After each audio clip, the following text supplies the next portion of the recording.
All right, welcome back, ladies and gentlemen, boys and girls to the broadcast here. Here we are in what is game number 2 now of this best of 3. Of course, Prodota up 1-0 over Slice and Dice, and again, a pretty decisive victory to say the least here in the semifinal matchup. I'm Breaky CPK, joined by Tsunami once again. They get Centaur first picks. It's everything's looking the same as the previous game here. I think Slice and Dice, they probably want to change something up though. And there we go.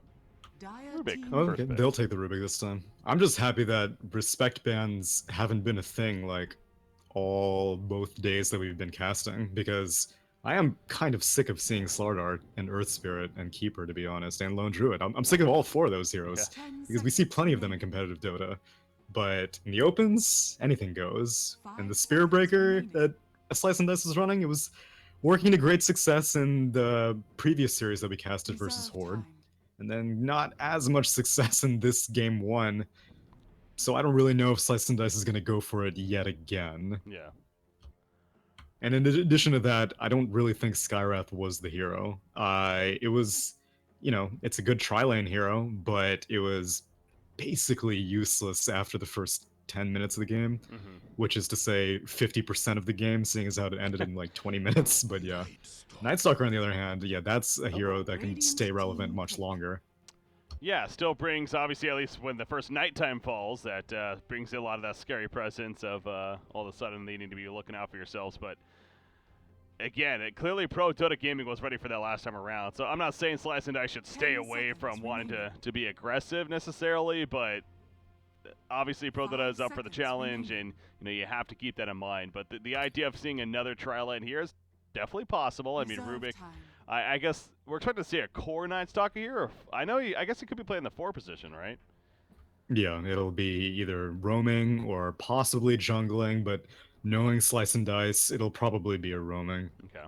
The thing is that I'm okay if they go for a tri-lane again, but they need to be willing to dismantle the tri-lane at some point. Because in game 1, they were just all in on it. And yes, Spirit Breaker charged mid like every once in a while, but he wasn't creating pressure on the TA. And you need to make sure that the TA feels kind of stressed out in the mid lane, that she's not just able to go up onto the Invoker's high ground uninhibited whatsoever. And if you're putting so many resources on the enemy safe lane, it's going to come back and bite you, as we saw in game 1. So hopefully Slice and Dice is a little bit more versatile with what they do with these aggressive heroes, rather than just committing them to one lane. Yeah.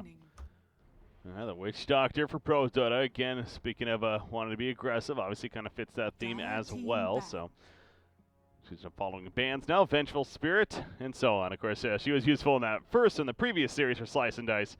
They ran her as a core in their victory over the Horde. In case you missed that, a pretty epic game that went about 70 minutes in the end. Slice and Dice, of course, winning that one. But now they're down 1-0 here. And actually, speaking of that, the other semifinals going on, going in, did win the first game. And I believe they are in their second game as well. So, of course, keeping an eye on that for good reason, as the winner of this plays the winner of that. And in the finals. And then, of course, the ultimate winner will, once again, be qualifying for the European Regionals as a result. So, going to keep an eye on that. We'll keep you updated as much as possible. The Pudge Juggernaut bans on the side of Slice and Dice. Now the final ban from Prodota. Again, do they maybe ban something like that Spirit Breaker here? But they already have the Night Stalkers, so. Yeah, it would be far too much overlap, and it seems that the way Slice and Dice prioritizes the hero, they want it first phase. So I think the time for that has passed. Prodota is now a little bit more unfamiliar, because Slice and Dice, I think at this point they're going to have to reevaluate their strategy. Like I said, like you said, both of us think that they should still continue with their aggressive strategy, because they can pull off the tri-lane.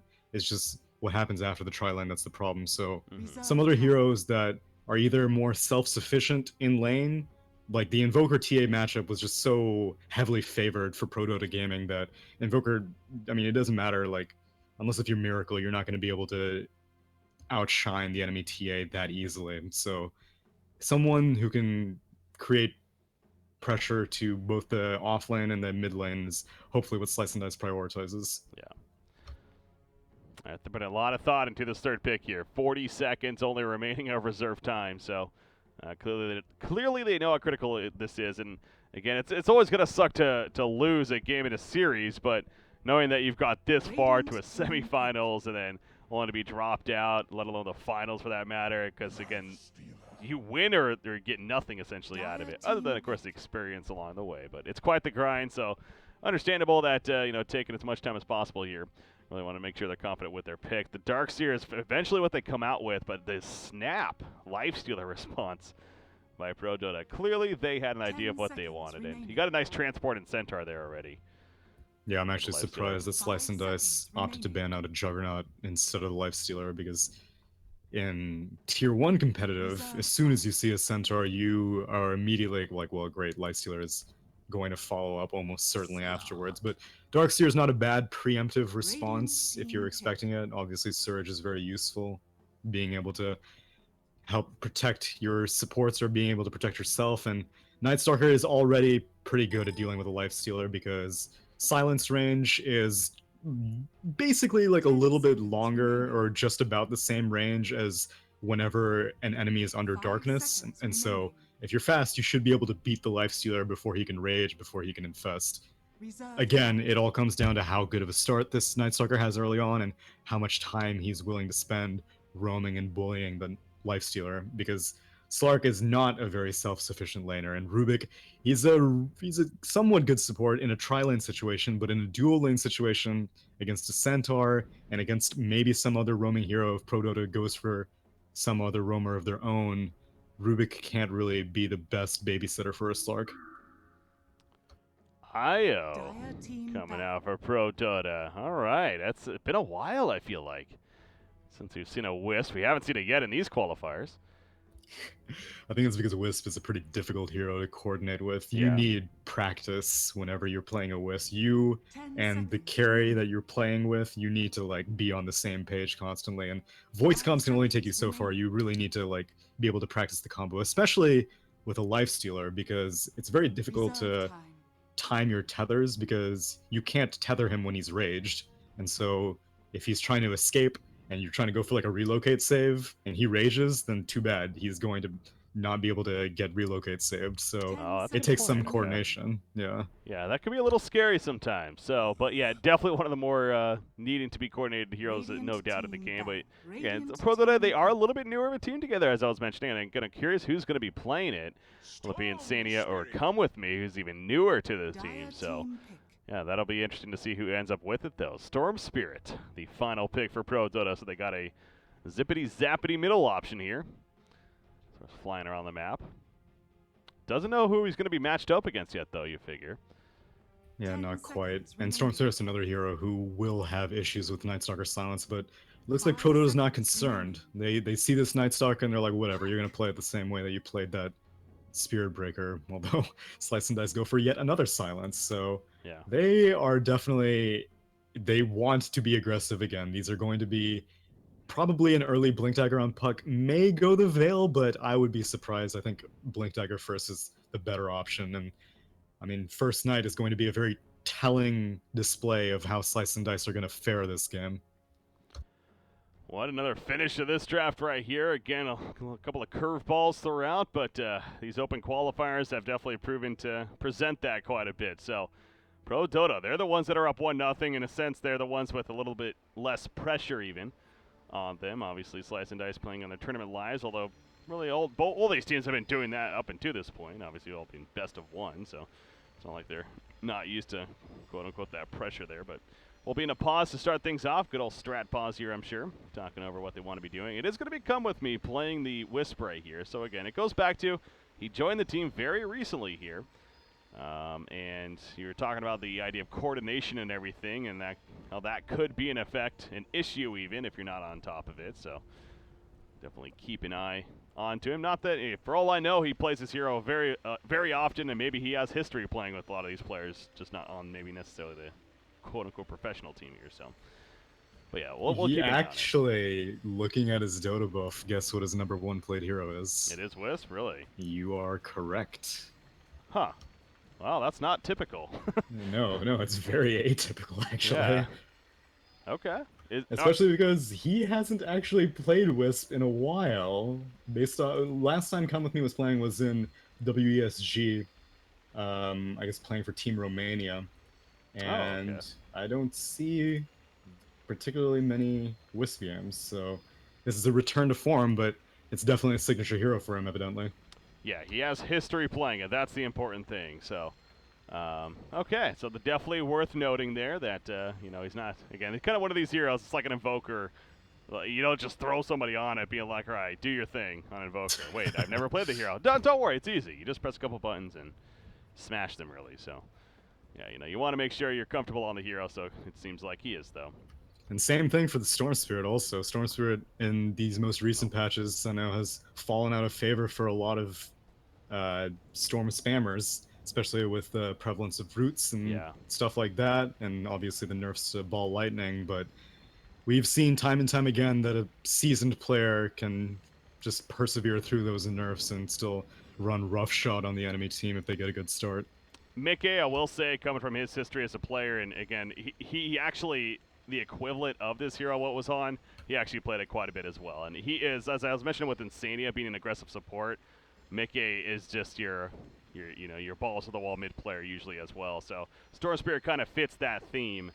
Again, not really surprised to see that on him here this time around. But also kind of, yeah, another target for the Lifestealer definitely to fly around with and set up some kills as a result. So definitely the potential is there. On the other side, though, you mentioned it is going to be a difficult game perhaps for him. A bit of the lockdown. They got the science here on Puck. Definitely a useful tool. And they got Karate Kid back on the mid again. Last game, we saw that they had swapped it up ever so briefly. I wouldn't say that that was the cause of anything, although Karate Kid's Invoker in the previous series was, you know, a hell of a difference maker, and unfortunately, Alucards didn't really get the same opportunities in this game one of this series. God, that nighttime duration silence from Night Stalker, 8 seconds. Man, it's devastating. That is absurd. And then if you manage to hit 25, life is good.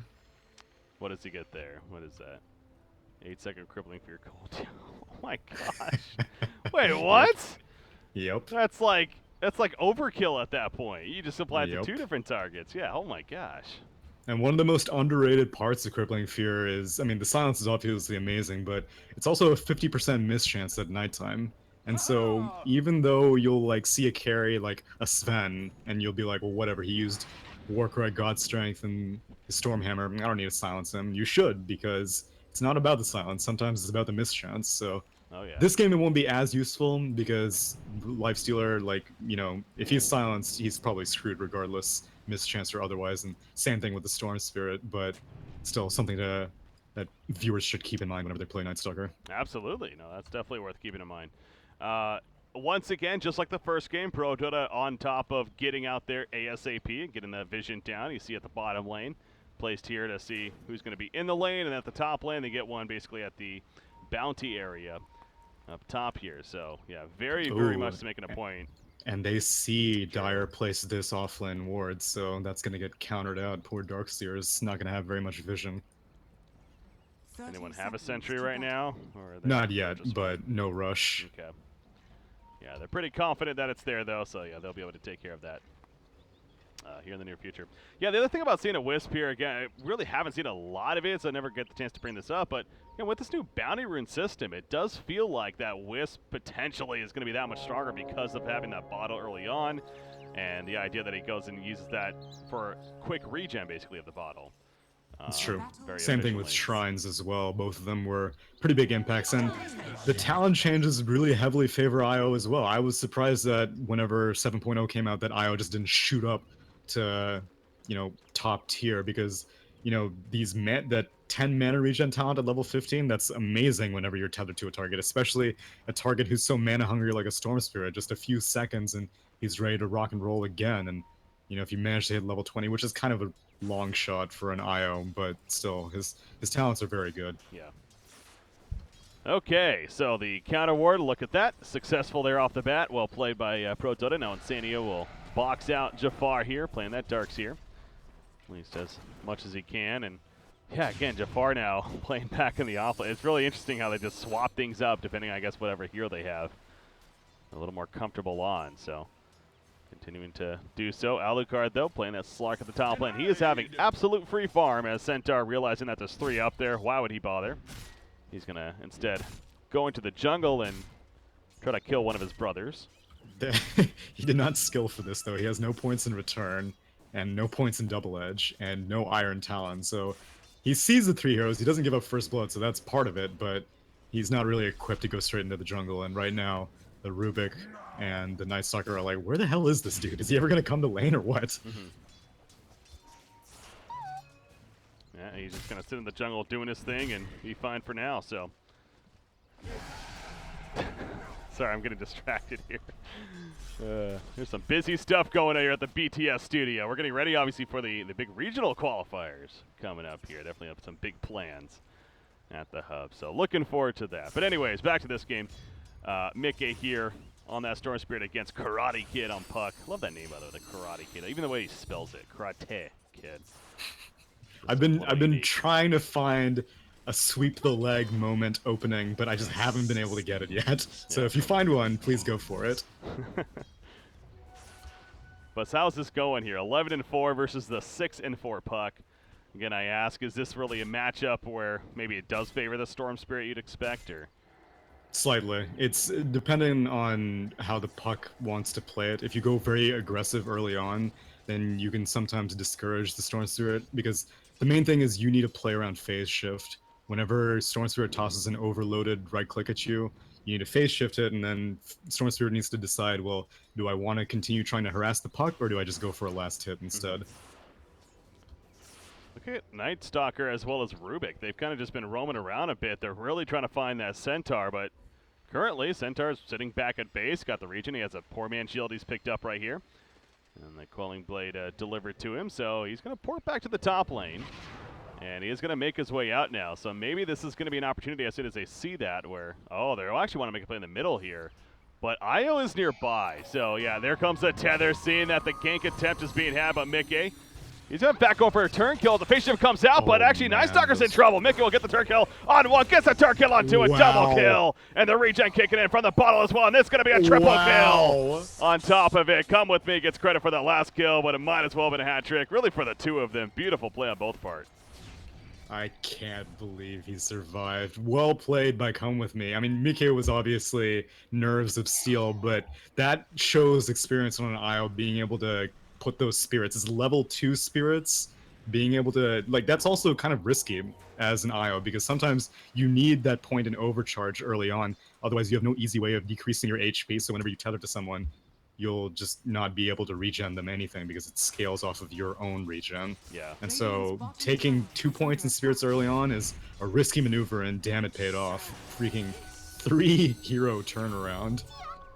Yeah, and so not only was Storm Spirit winning the middle matchup already when it came to the creep farm, but now you give him 2 kills and assist on top of that, all of a sudden that much more ahead. Now Cheshire Cat. First night, yeah, they're fighting him. It might lift him to the high ground. Now Shrine obviously not ready to go, so could be a great decision here. But look at, he's kind of positioning himself in case, and now comes a Fade Bolt. The slow on top of that. There's the lift. There's a TP coming in. Can he live long enough? The tether comes out with the regen, and is going to live for now. Not another damage from another void. And here comes the turn potential once again. Those spirits right there doing plenty of damage from the IO. Down goes the Rubik. This Wisp, I think it's safe to say he knows what he's doing on the hero. And they're going to chase Night Stalker. I don't think they're going to catch up, but man, how are they doing it? This is beautiful. Very rarely will you see an IO who's like this aggressive. Like, this isn't just like, okay, I'm going to save you, let's get out. We need to evacuate the situation. It's like, yo, let's get some kills. I'm here. I got 2 points in spirits. Yeah. Plenty of damage from those spirits. Yeah, as he's pointed out, I mean, it's really not the easiest to land at times with all the moving especially, but if you do, it does plenty of damage. Now, Garter at the bottom lane. He is pretty vulnerable right here. He's going to pop the open wounds. Goes for the turn kill, actually. Yeah, the rage is going to be popped here as well now, and all of a sudden Night Stalker realizing maybe I'm in a bad spot. The surge going to help get him out of here, but Witch Doctor is coming on over and would kill Night Stalker if he stuck around. So he will fall back, and Garter just kind of he walks it off as if nothing really happened. Back to farming he goes. So again, the aggressive start. Now, while this is all happening, we can't overlook the fact that Alucard on Slark is free farming And he's going to make use of that with the Hand of Midas, by the way. True, and that will be somewhat of a factor, but Radiant team they have good heroes to deal with a Slark. Storm Spirit doesn't really care about a Slark this early on. Like, the Shadow Blade debut isn't going to be that intimidating because this Night Stalker has gotten a poor start, this Puck has gotten a poor start, not even going to get this regen rune up top, and now Mickey might go in. He has Ball Lightning with a regen rune, but he's going to hold on. Yeah, regen rune on a Storm Spirit is one of the deadliest rune combinations you can have, of course. As and we may actually see they go now. back in, yeah. Not going to pop it just yet, of course, but the pull back in, and not even necessary. He's going to pop it for regen, perhaps, but plenty there with the Electric Vortex pull in to secure the easy kill in the end. 5-0 start. Let's take a look at that net worth. I mean, he is topping at 3,700 net worth. Although Slark is up there as well, of course, but it does drop off quite a bit. And look at Wisp, actually. He's 4th in the game right now. 2,000 net worth. And the Urn is finished, which is a very good tool to have, especially with the bottle on top of that on a hero like Wisp. Now Mickey has his regen rune activated. I want him to do something with it, but it looks like he's just going to cash it out. Yeah, not going to take any risks. Yeah, a little unfortunate, but bottom lane. Oh, Darkseer took some pressure right there. You know, it seems like this is going very well for Lifestealer, but I guess Witch Doctor has been here for a bit of it, so I was going to say that. I mean, Darkseer feels like he should be able to do decent in this matchup, but Witch Doctor kind of changes that.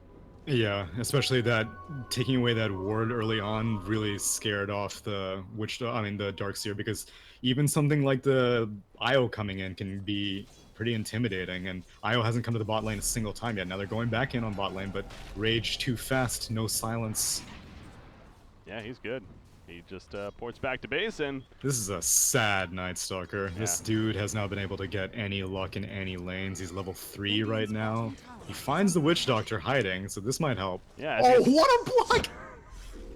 Juking around the trees. The Maledict coming out as well. And here comes Wisp with the present of Mickey. Down goes Darkseer. Now Witch Doctor dies, but okay. Actually, Night Stalker will pour it out, so it ends up being a 1-for-1. But again, you know what? They're just fine with that as far as how it played out there. That's amazing. Yeah. I don't think I've seen such a narrow window for a tree block before. Now in the top lane, Centaur's taking a lot of damage. He's probably going to go down here. No, he's got the hoof stomping. Actually, okay, Oh Puck is God, coming in, come but with me. again, Wisp here to save the day. It's deja vu all over again, and look at them just run. They're like, okay, we do not want to deal with that. We're just all going to run away because that double edge was ready to come out and take somebody with him. So beautiful, beautiful response yet again. From like, how is he? Oh, I feel like he doesn't have a cooldown on He's his stream TP. sniping, clearly. Yeah. That has to be the only justification. No one is this godlike at positioning and map awareness. This is obscene. Wisp clearly proven to be a very powerful pick. Again, the one big concern was, how are they going to be with coordination? Well, again, that question's been answered very quickly in this game and throughout so far. It's they're just fine with it. So that's scary news for Slice and Dice, now 6-1. You also talked about Night Stalker's impact, or lack thereof. He's been struggling. I mean, it's not due to lack of trying, and he doesn't have Darkness yet because, again, he's only level 3. He's going to have to wait 2.5 minutes. I mean, and this is a hero that's essentially, he's not useless in daytime, but he's almost just a little bit better than a creep, right? Mm-hmm. Especially with only 1 point in Void. Oftentimes, you'll see a Night Stalker kind of skip Crippling Fear early on because the silence is useful, but most of the time you need the nuke damage to get a kill as opposed to just being able to silence someone. But in this case, like we said in the drafting phase, he needed it to deal with the Lifestealer, he needed it to deal with the Storm Spirit, but he's just not finding the openings. Yeah. 10 minutes into this game, this lead 5,500 net worth for Storm Spirit, by the way. And speaking of that, the Soul Ring, of course, the Bloodstone, well in the works. They're going to look for an opportunity here now. Wisp nearby, ready to relocate if they might find Slark. That'd be a prime kill. He's going to pounce. There's a Shadow Dance. He's not even going to risk it, but they know where he is, of course. They're going to keep chasing after him. Mickey has plenty of mana to work with. The Stampede activated as well, and down it goes. The Slark right there. Now Wisp, the tether still activated. Is he relocating? No, he's not actually just yet, but out comes the Dream Coil. Now they're in a little bit of trouble. But Cheshire Cat in the background, they take out Rubik. The double hoof on top of that with the Maledict death. They get the 1, they get the 2. And now Jafar's in trouble. The double kill for Mickey is successful. It's almost a cleanup in favor of the relocate forward. Is it close enough, though? Yes, it is. Triple kill coming out for Mickey. Nobody died there, thanks to the Wisp, I'm sure. Yeah, he didn't. They got dream coiled, and I thought he was holding on to the relocate because he was waiting for dream coil because it would have canceled it otherwise. But no, he was holding on to relocate because he didn't need it, and he was like, no, we're not going back to base. We're going to go deeper into the enemy team. This is like whenever you have a dance partner, someone has to lead, right? And usually the IO is not the one leading. But this game, come with me. He's organizing these tangos extremely well. It feels like he's the one making the calls, right? Like he's the one communicating with the team, leading the charge. Again, we don't know if exactly that's the case, but that does feel like that with how he's playing here. So Garter, as we talked about, Slark was free farming earlier on. Now, obviously slowing down a little bit, being killed right there. But Lifestealer's been doing the same at the bottom lane, really. In fact, wait, does he have an armlet finished? I think it's being delivered, actually, yeah. Yeah, it's on the courier. And a Desolator is queued up right here already. He's going to go for the tower kill. Can Darks here, maybe? The Jukes? No, Carter gets it. Well played there. That's that much closer now. But yeah, already with the armlet finished. Mickey, he's got the point booster, and guess who he's with? The IO, and 1 second on relocate. Centaur's raring to go in the top lane. It is nighttime, but who cares? You own the night. Level 4 Night Stalker, not so intimidating. They're going to go for the Stampede initiation. That's a free kill on Rubik. Can they also get Night Stalker is the question? No, they're not going to relocate or anything like that. Yeah, they get the quick kill to the Rubik, though, and Stampede worth it. And now grouping up at the top lane for more of a push. Garter's going to join them. As they're kind of split pushing, I guess. Yeah, they're also taking out the middle tower, meanwhile. They're just controlling the map right here, man. It's supposed to be the other way around with the Night Stalker. Oh my god, they see the Night Stalker. No! He dead. He just wanted some experience. He was just sitting there. The creep wave started to approach, and he was like, I should probably leave. But too little, too late. Yeah. You know, I'm never an advocate of suggesting that a game's over this early on in the game, but it's not looking good. That's the best I'll put it, I think, for Slice and Dice. Let's be honest, this is a very, very grim chance already. ESPN has been doing a lot of traditional sports stats lately where they got these graphs of like the percentage of chance to win the game. I think it's overall pretty silly, but throughout the game it goes up and down, whatever. I think the chart would be at about a 98.5% in favor of Prodota, I feel like. It seems accurate. Hey, because chance, really, their best way of getting back into the game is the Slark, and like I said, Slark is not the best against these Radiant heroes. Like, at this stage, a Slark should already have a Shadow Blade, but he went for the Midas first, and so that means that he can't even go and feed off of the Witch Doctor, which should be his #1 target, because Io is never going to be alone. Centaur has Stampede, and he's very tanky. Storm Spirit has Ball Lightning, and Lifestealer has Rage, so none of the other targets are viable. It's pretty much you just have to base your lead off of feeding off of Insania. That window has passed now. Lifestealer, he comes out right there. Before they even jump in, he says, screw it, I just want to get the open wounds off. He does, and down falls Darks here very, very quickly. It's amazing, too, because, yeah, again, they're just constantly doing a split push thing where you got Wisp and Storm Spirit as a team, and then you have the other 3 doing their own thing, and yet Slice and Dice just simply cannot deal with it, it feels like. In fact, there's a relocate into the middle lane. That's because they're trying to catch Alucard here on Slark. The Shadow Dance, he knows he's in trouble. Gonna try to just sit there. He was staying in his Shadow Amulet. That ain't gonna work. But he was already Shadow Danced. Oh wow, come with me actually dies. Oh, the relocate the back. The god dies. No, they got him. 600 right. Bounty gold, there you go. That is an expensive IO. Feels good, man. Well, he got 2 kills out of it, though, and, you know, they are going to get another one of Darkseer. Yeah. Almost like speechless at this point again. It's just Prodota. I had a feeling that they were going to be one of the favorite teams, but again, I didn't want my bias to kind of show going into the open qualifiers. I know I kind of brought them up, but part of me is, again, not really too surprised to see them on the verge of going to the finals right here. This is one of the first teams in these open qualifiers that I think, and I don't know if you'd agree or not, but just watching them, they look good. I mean, they feel like a team that's definitely deserving of taking an open qualifier. Yeah, for sure. Especially, I don't know how many times they ran this IO strat throughout open quals, but like I had said in the drafting phase, it's not an easy strategy to run, which is why throughout all the games that we've casted today, and yesterday, not a single IO was seen, and you know, even in professional Dota, IO is only prioritized against some teams, the teams that really know how to work around it. And I think Pro Dota might have to be added to that list if Come With Me stays on the roster.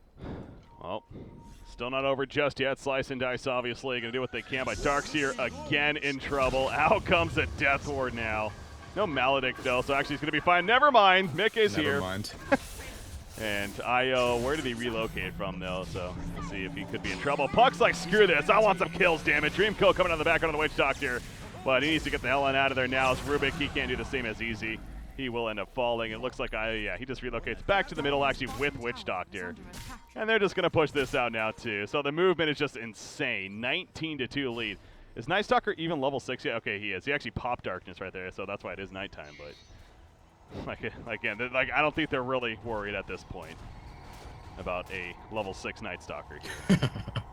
But darkness. You got a level 15 Storm Spirit on the other side, so I think that's why he's putting up all these remnants. That's how you deal with darkness, right? That's true, yeah. Like traps, basically.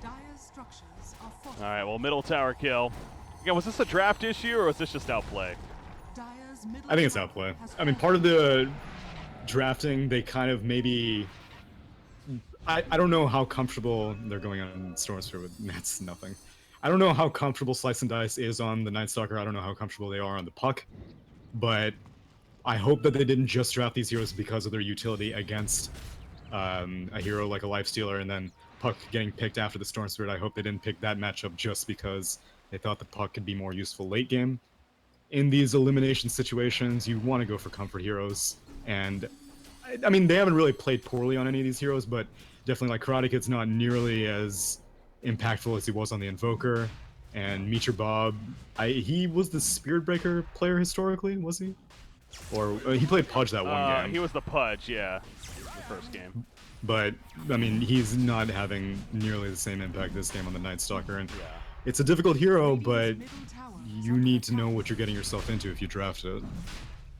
Well, they're going to be seeing a Roshan has been killed message pop up here in the very near future as Lifesteal is getting kind of low, actually. Puck going in. Going to take advantage of it being so low and harassing a little bit, but Carter, he's going to be healed back up. Io helping with that, of course. And should be fine now. Puck again. He's trying to maybe time this for a snipe, but it's not going to happen. Mickey will pick up the Aegis, and he talked about one of the more deadly heroes to have an Aegis in the game. Definitely. Stores, where's it going? All the way to the top lane immediately. And they take out Darkseer. That's just the potential right there with Lifestealer especially. It just transitions so quickly. Puck's like, all right, I'm going to harass you a little bit, but not much. This should be a free tower push. I mean, again, how do you stop this? An Aegis, Storm Spirit, they're all here. Good luck. Part of me almost wants to argue they shouldn't even try to defend here. They're going for the bot Rex, but it looks like the Centaur's coming in. Alucard might be getting a little too big for his britches because Relocate is up if they want to go for a kill on the Slark. Rage stolen right there by Rubik. I guess maybe not the craziest ability, but it gives him a little bit better chance to survive as Storm Spirit acting like he's going in, but just dropping some Remnants. Gonna be thrown backwards. Out comes the silence. They cancel the bot lane. Did they cancel it? Oh, they did, didn't they? Yeah, canceled his TP. So Slark is not going to be able to come back for this defense. Oh no. He's screwed now as far as being useful for his team at this moment, so they easily get the Melears killed. Storm Spirit just continues to zip-zap around, and now Puck's vulnerable. He's going to be open wounds on him. Phase shift should find him up, and Mick is like, you ain't going nowhere. Oh, maybe he is. He gets thrown in the air. Actually, to Mickey, did he overstep his boundaries? Yes, he did. But you know what? That's why he has a second chance here with that Aegis. Crippling Fear is up again. Yeah, but he has the support. Yeah, I was going to say, it'd be silly for them to almost commit to it, and they kind of tried to. Out comes the Stampede, the Maledict on top of that. Night Stalker falls. Jafar's going to be picked off on Darkseer, and this could all but do it in favor of Prodota. Obviously, Slice and Dice, they're on the verge of defeat, but going to stick around a little bit longer. Going back in, though, with the reset of Mickey. Garda gets the dominating kill streak. Going for Darkseer. Let's make it a double kill, and Godlike on top of that. So we're in the overtime. GG, well played. Prodota taking game 2, and they're going to the finals here of the Open Qualifiers. I got high hopes for Mika. I haven't seen him before, but these two mid games that I saw, he was clean execution, and he was doing really well. And I mean, all of Prodota was doing really well, and I think you need to respect ban the IO against this team now. If I'm whoever's playing them in the finals, I definitely think that's a very, very good point. You want to really keep that in mind, perhaps, going into the game against them, and realize that, yeah, maybe we want to do that. But let's jump into the other match.